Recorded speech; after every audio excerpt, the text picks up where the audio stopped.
Going to end this week of shows on a little bit of a lighter note as we will turn to the professional side of things as we look at some IU players on the basketball court. An Ali Patberg update, looking at OG Anunoby, who is absolutely balling in these NBA playoffs. A Yogi Ferrell update as he's playing overseas in Turkey. And then take a look at Jordan Geronimo's season and what's in store for him next year as we dive into a lot of topics on today's episode. You are Locked On Hoosiers, your daily podcast on the Indiana Hoosiers.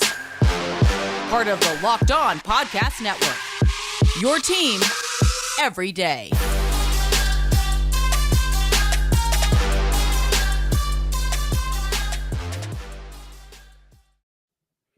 What is up, guys? It is Friday, April 22nd. This, as always, is Locked On Hoosiers, your daily one-stop shop for everything IU athletics, news, analysis, got your previews and recaps during the season as well. I'm your host, as always, Jacob Rude. Want to thank you guys for stopping by and making Locked On Hoosiers part of your day today, specifically your first listen every day. Reminder, we're free. We're available everywhere you guys listen to podcasts at. We're also available wherever you watch podcasts at on YouTube, where we upload episodes there at 7 a.m. every day. Be sure to join the conversation over there. It's going to be a little bit of an easier episode to close out the week. We obviously had a lengthy discussion on Thursday's episode with Seth Tao of the Bloomington Herald-Times, looking at the IU women's basketball offseason and then Mackenzie Holmes' season last year and kind of projecting forward with her. Be sure you guys check that out after this. But going to close out this week looking at some updates for Hoosiers in the NBA, Hoosiers in the WNBA, Hoosiers in the EuroCup over in Europe. Touch on a few things there before looking at Jordan Geronimo's season. Before we do any of that, as always, you can subscribe to Locked On Hoosiers wherever you guys listen to podcasts at. You can also follow us on Twitter at LO_Hoosiers. First big real news, I guess, of the day is that, unfortunately, even if maybe a bit predictably, Ali Patberg was waived by the Indiana Fever on Thursday morning even. We talked when she was drafted. It was a long shot. Third-round picks don't typically make it, especially third-round picks on a team like the Fever where they already had a full roster and just drafted 7 players. I didn't want to say it at the time because it felt a bit almost shallow, but I worried that it was a publicity stunt drafting her with the last of their 7 picks. And she's one of the first players waived. Listen, you can make of it what you will. They got a lot of publicity. We gave them publicity. A lot of people around the state gave them publicity, and then they ultimately waive her. If you want to look at a glass half full approach, they did it early on where she could potentially land somewhere else with a training camp invite, but you can make of that what you will. I think ultimately it was always an uphill battle.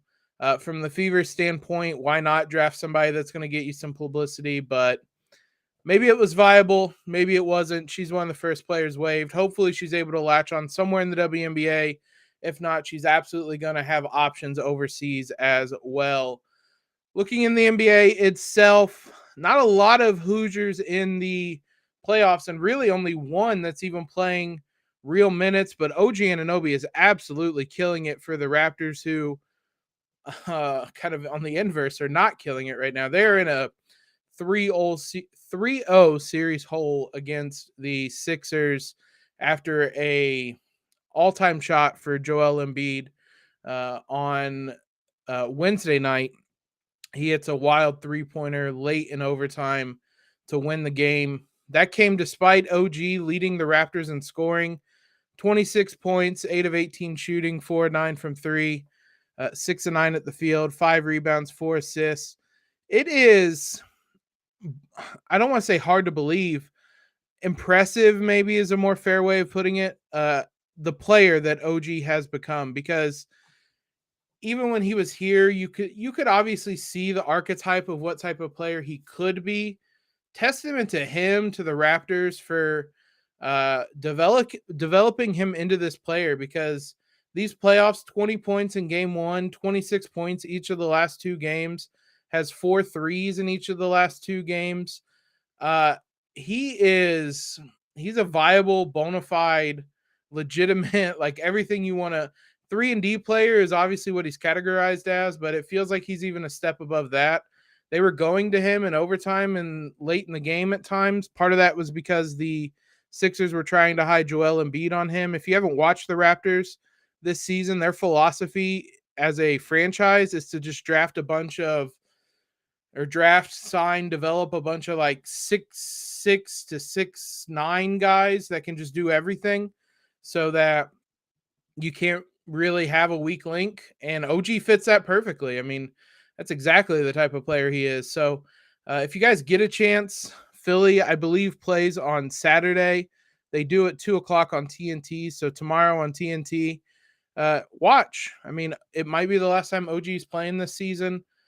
You will have to deal with a lot of foul baiting, if I'm being honest, by Embiid and James Harden, but you'll get to see OG balling out because he's absolutely been on fire in these playoffs. But unfortunately, that's the only Hoosier really playing in these playoffs. We've talked a little bit about Victor Oladipo, who had a huge close to the season. I believe it was 40 points. It was a huge scoring outburst he had in the regular season finale. It was a game where none of the starters were really playing on either side, but it was a huge performance from him. And then just hasn't played in the playoffs at all. A little bizarrely, has just not. The Heat have went with kind of a 9-man rotation aside from the blowout they had in game 1, and Oladipo hasn't been in that rotation. It's a little surprising, even though he obviously missed pretty much the whole season, so there isn't that continuity, that chemistry there, but you would think that maybe they would try to do it in the first round in a series that they're winning pretty comfortably right now and try to build some of that up, because the ceiling's a lot higher with Oladipo. But so far he's been a DNP CD in both the first 2 games, at least when it comes to the actual rotation minutes. I think he did get in the game in game 1 that they won by like 30 points. But in terms of when the game was actually in the balance and in flux, he has not played. Neither has Juwan Morgan, though that one is significantly less surprising. He was signed at the end of the year. He's kind of the 15th man for the Celtics. He's not going to get in unless it is a emergency. Yogi Ferrell, we haven't talked a ton about. We mentioned earlier in the year, he originally signed in Greece with, I believe it was Panathinaikos. That didn't really work out. He wasn't getting the playing time he wanted. Goes over to, I believe it is in Turkey that he is playing. It's Seda Vida Olympia. And he has a much bigger role, which is exactly what he wants, but he is playing really well. He's playing in the EuroCup, which, if you guys don't know, it's Slovenia, not Turkey. I apologize, where he is playing right now, but he's in the EuroCup. It's a solid team. For those that don't know, the EuroCup is not even really sure if there's a non like soccer comparison. It's the best teams in Europe that play just kind of this separate season against one another, going along concurrently with the regular season in each country. There's kind of an A group and a B group, and Yogi's team is in the B group, but they're at the top, near the top of it. So like it's good competition he's playing at. He's still playing. Now, I don't really know that there's a way to watch these games, but he played on the 19th, which is Tuesday. He played in one of the EuroCup games. His team come away with a 93-80 victory. It was against Turk Telekom, which I'm going to guess, based on that name, is in Turkey. That's where that Turkey part came in, looking that up earlier. They have Juwan Johnson on the team. That's a name you guys are probably going to be familiar with. Yogi had 11 points in that one, 17 in the game prior. He's averaging about 11 points a game this season. So more than anything, I'm just happy he has found a landing spot where he can get consistent minutes at a good level, and hopefully he will be able to parlay this into maybe a bigger team in Europe. At 28 years old, having had multiple stops in the NBA, I think it just kind of is what it is at this point. He's not really going to latch on. So hopefully he's able to get a couple seasons in Europe where he's able to play at a high level and enjoy some seasons over there. So big shout out to him for finding a landing spot. Speaking of trying to find your role in a landing spot, Jordan Geronimo spent a lot of this season in and out of the rotation, bigger minutes, smaller minutes. But when it really mattered, he was the one that really stepped up. And I mean, a lot of OG Anunoby comparisons with him too. So we're going to recap his season and what gives us some reason for hope for those OG Anunoby comparisons. First, so you guys hear me talk about Built Bar all the time. That's because, unlike other years, I am not skipping out on my New Year's resolutions because of Built Bar. They are, the biggest thing with them is that they are covered in 100% real chocolate, and Built Bar's motto is to make the bar tasty and then figure out how to make it healthy. It works every time. These things are not your mom and dad's protein bars. They're still low in calorie. They're high in protein. They are high in fiber, low in carbs, but they have so many amazing flavors. Your mint brownies, your coconut almonds, your raspberries, your cookies and cream, your limited time flavors that they're always cycling through. They're coming out all the time. You can compare them to whatever candy bar you prefer. They're going to be better for you. 130 calories, 4 grams of sugar, 4 net carbs, and 17 grams of protein is what most Built Bars contain. And as I said, compare that to whatever your favorite candy bar is. It's going to be better for you. So head on over to built.com today. Find what one is your favorite, what one you guys want to try out. When you decide, use promo code LOCKED15, get 15% off your order. That's promo code LOCKED15 for 15% off at built.com. Thanks for making Locked On Hoosiers your first listen every day, guys. The NFL draft is here, and fans are dying to know who their team will take. Locked On and Odyssey present the Ultimate NFL Mock Draft 2022. It is the biggest mock draft on the planet, featuring 70 Locked On local experts and Odyssey NFL insiders, including Michael Irvin, Jason LaConfora. It'll take place over 6 episodes. The Ultimate NFL Mock Draft is available now on the Locked On NFL podcast on Odyssey and wherever you guys get podcasts. Next week, I promise, we're going to look at which Hoosiers could be drafted, what their kind of draft stock is right now, leading up to the draft. Now, let's look at Jordan Geronimo, who is one of the most intriguing, interesting players in terms of potential for the Hoosiers this upcoming season. First, let's look back in what was a up and down year. What we knew coming into the year is this is a crazy, crazy athlete. You could see the potential. That was abundantly clear. The challenge for him was starting to harness that potential and making good on it, developing potential into skill and becoming a viable contributor to the team. And that's a challenge for a lot of guys that a lot of people aren't able to put together. You got the sense early on that he was going to be able to do that, though it took him a little bit of time. It was a lot of flashbulb moments that you're like, damn, this guy is really good. He had that game against Merrimack, 13 points, 13 rebounds was one of the first signs. To me, though, progressively getting more and more comfortable, even if his minutes kind of went up and down a lot.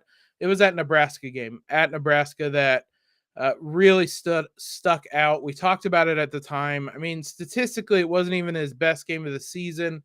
10 points, came on 4-4 shooting overall, hit a pair of free throws as well, had 8 rebounds. But it was the comfort and the fluidity in which he played. It was a lot of mid-range jumpers that he's knocking down, pull-up mid-range jumpers that you're like, damn, this guy really is something. Obviously, Trace went out early in that game in the second half, guess it was around the midway point of the second half. They needed as much contribution as they could get. They really kind of hung on for that one, and they eventually were able to to outlast Nebraska. Didn't make it pretty, but came away with the victory. And Geronimo had a huge hand in that. Felt like from that point forward, he really kind of had established himself as a legitimate role player on this team.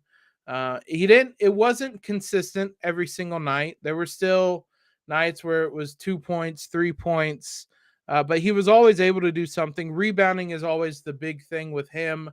Again, that Maryland game in Maryland was impressive. The Maryland game at home, I believe, is the one where he bounced it off the ground for a rebound and a layup and a basket all in one.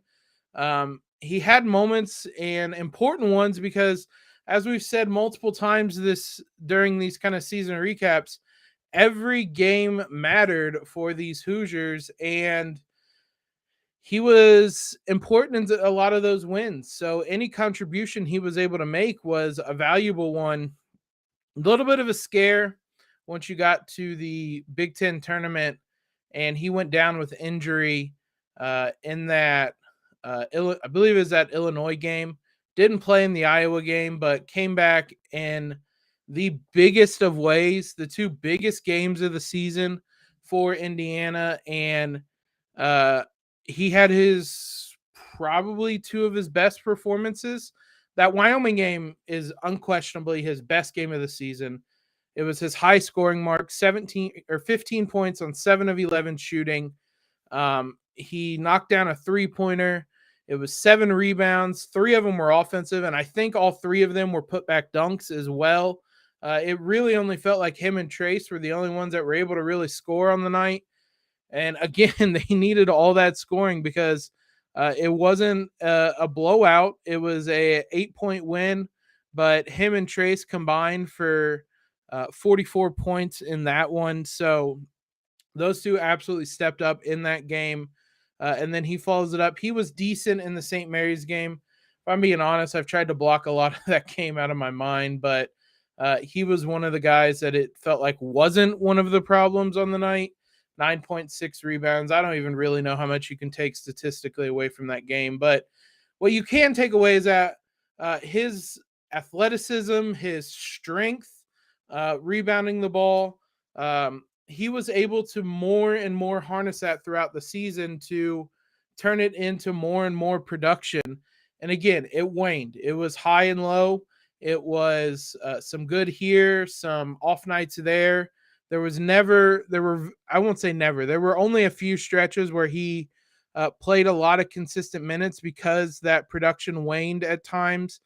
Really only in the middle of the season was there a 7-game stretch where he was double-digit minutes throughout.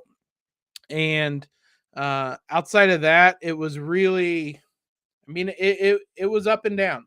And that is the biggest thing that he has to improve upon moving into next season is getting rid of the valleys. The peaks can still be there, but it can't be really high, really low, which is something this program as a whole has to kind of situate and figure out. So we'll look at some ways he could potentially improve upon that this upcoming season. We'll address whether he's going to be here next season. I give him my thoughts on that. I think by the tone I'm talking about that, and you can imagine what my thoughts on that will be, but we'll address that as well. Before we jump into any of that, betonline.net is your number one source for all your sport betting stats and info.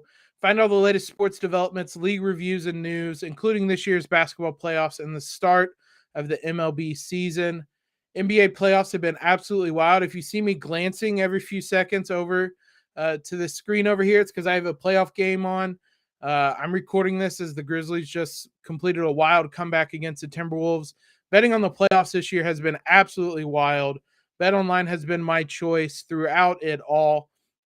BetOnline remains your continued source for all the sporting wagering info, from live betting to playoffs, esports, and more. Head to the website today and use your mobile device to learn more about the trends and action. BetOnline, where the game starts. So the biggest thing for Jordan Geronimo, and if you want to make the comparisons between him and OG, I can kind of see it a little bit. They're both supremely athletic guys that just kind of ooze potential. They on a little bit similar trajectories. I would say OG was a little bit more productive early on in his career than Jordan Geronimo was. His freshman season, 4.9 points. Um, his jumper was a little bit more consistent, even if it was on really small sample size. And I would say overall, he was a lot better defender, especially toward the end of the year in that than Geronimo was. But there are similarities there. It's 4.4 points for Geronimo this season. I would say what you lose in 3-point shooting in that comparison for Geronimo, you gain in rebounding because he's a monster on the like I don't even know the right word. He's a handful to on the boards, and trying to keep him grounded and keep him away from those offensive and defensive rebounds. So I think that's kind of where the comparison veers off a little bit. But you do see the supremely athletic wing that can be a really big impact player that is showing flashes.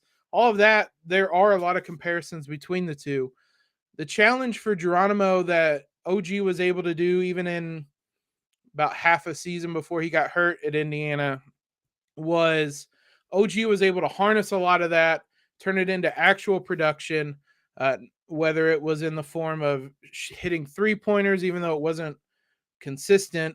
He was able to up the defensive production, up the scoring, up the rebounding, like just across the board. He got a lot better in his sophomore season, and that's what Geronimo is going to have to do in his junior season is build off of this and continue growing, continue developing, and become a more consistent outside shooter, become someone that can get to the rim.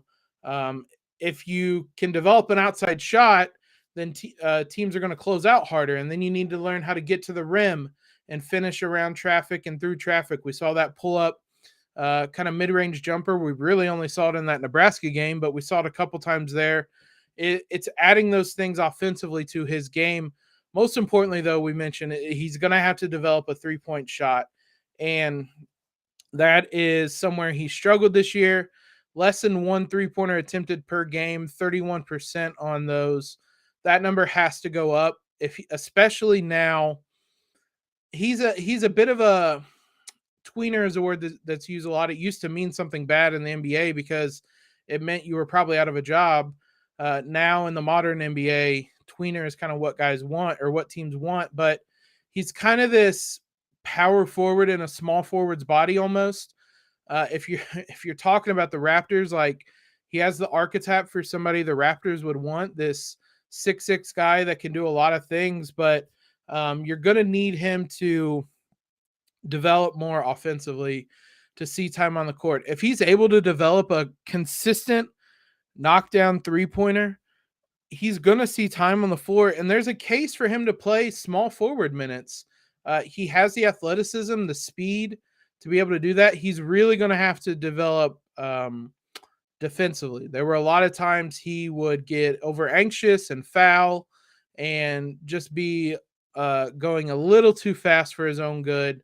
And that's somewhere he's going to have to improve upon. But if he's able to use the experience this year and develop his game a little bit more, there's a very real case for starting him if he can show that 3-pointer and if he can show some offensive improvements, because the talent and the potential you can see are there. And if he can turn that into actual production, you have a really, really, really valuable wing that the Hoosiers didn't have last season. We talked about that's why they're recruiting Dexter Dennis and trying to bring him in is to get somebody who can play on the wing, has the size to match up against a lot of these guys in the Big Ten and when you get to the NCAA tournament. Now, do I think he's leaving? I'm not really sure, again, where all this talk started. It felt like something that may have been a bit of a rumor that has really snowballed. And I've seen people mention it in the comments on our YouTube videos. I've seen it on Twitter. I really don't think so. Like, with all due respect to him, he has work to do before he can be considered a starter on a high-level team. There is a lot of potential there, and if he makes good on that, I very much think he could start even this upcoming season. But he has a lot to prove still, and I just don't. There might be teams willing to. There would be teams willing to give him a starting spot, but I don't know. I don't see it. I haven't heard anything concrete at all, other than a lot of hearsay, a lot of worrying that he might leave. Listen, I will happily be proven wrong on this, but I don't see it. And that's just going to be my stance until he enters a transfer portal. Now, it's very clear that IU is recruiting past their scholarship limit. We talked about that, I believe, on Wednesday's episode. Somebody's going to be the odd man out. I would be stunned if it was Geronimo. I don't think that would be where they're looking, but I'm not too worried right now about Geronimo leaving. I don't think any decision at this point, I guess it's just Trace Jackson Davis's, is going to change that. I think he's going to stay here, and I want him to. He's a fun player, and someone has a lot of potential, and if he is able to start to meet some of that, he's one of IU's 5 best players and will close games for Indiana. So it's exciting to see that, and hopefully he's able to make good on it, and hopefully he stays at Indiana so we see some more wild athletic plays, some hopefully more volleyball spike rebound putbacks, I guess is how you describe that. But most importantly, I just want to see him make good on that potential and continue to excel in Bloomington. So we'll see what the future holds for him. Hopefully it's in a cream and crimson jersey. Hopefully it is in Assembly Hall. Thank you guys for making Locked On Hoosiers your first listen every day. We'll be back on Monday. As I said, we'll dive into the NFL draft and IU's prospects early on next week. It might be Monday's show, and then we're going to wrap up our season recaps next week. There's only a small handful left. Grace Berger is the only one left on the women's basketball side, and we're down to just a handful on the men's basketball side that we should be able to wrap up next week, assuming that there is no other big breaking news. So should be able to take care of that all next week. Make sure you guys are subscribed. Now, for your second listen, head on over to the Locked On NFL Draft podcast. Ryan Tracy and former NFL cornerback Eric Crocker bring the NFL Draft to life every day with insight and analysis on college football prospects and NFL front offices. It's free and available wherever you get podcasts. Appreciate all the love throughout this week. I know we're entering kind of the dead period of the off season, and you guys have not slowed down listening, watching this show. Can't say it enough. I really, really appreciate it. Make sure you follow us on Twitter. Subscribe if you haven't already. Leave a quick rating and review. Helps us out a ton. Most importantly, though, guys, have a terrific Friday and a great, great weekend. Enjoy the weather outside. And most importantly, LEO.